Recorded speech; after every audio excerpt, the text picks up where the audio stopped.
Mafia চক্র আজকে বিদায় হয়েছে, কিন্তু মাফিয়া চক্রের দোসররা এখনো বিভিন্ন জায়গায় রয়েছে। তারা কিভাবে থাকে?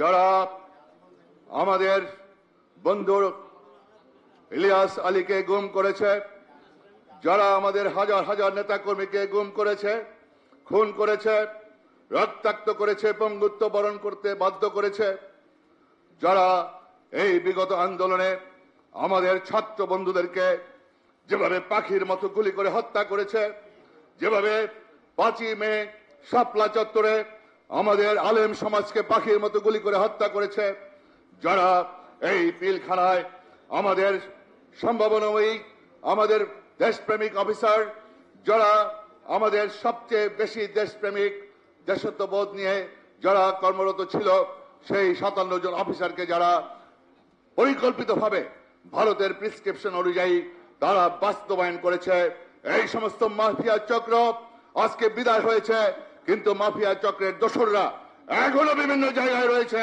তারা কিভাবে থাকে? আমরা বলতে চাই, আজকে আমরা এই কথা বলতে চাই, মাননীয় প্রধান উপদেষ্টা, আপনাদেরকে সফল হতে হবে।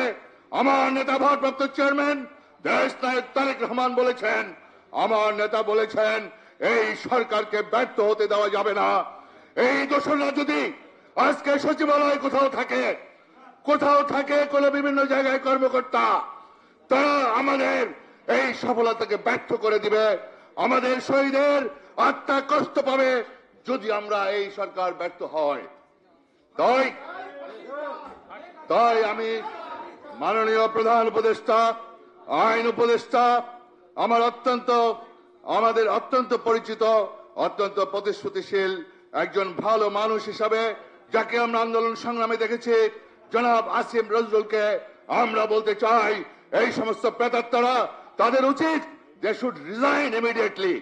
তাদের যদি কোন রকম ইয়ে থাকে, আজকে এই যারা গুলি করেছে, যারা আবু সাইদকে রংপুরে গুলি করেছে, যারা আমাদের বন্ধুদেরকে ছাত্র বন্ধুদেরকে গুলি করেছে, আজকে প্রায় 1000-এর উপরে গুলি করেছে, পাখির মতো হত্যা করেছে, তারা তাদের দোসররা, যারা 17টি বছর এই ভারতের দালালদেরকে আজকে তারা পেলে পুষে রেখেছে, তাদের বিরুদ্ধে তাদের এখানে চাকরি করার কোনো অধিকার নাই, তাদের সচিবালয়ে থাকার কোনো অধিকার নাই, কোন অবস্থানে থাকার কোনো অধিকার নাই, বিচার বিভাগে থাকার কোনো অধিকার নাই। হাজার হাজার ছাত্রকে হত্যা করেছে, আমার বিএনপি নেতা কর্মীকে হত্যা করেছে, আমার নেত্রীকে মিথ্যা মামলা দিয়ে তারা চিকিৎসা করতে দেয় নাই। বাংলাদেশে এদের থাকার কোনো অধিকার নাই।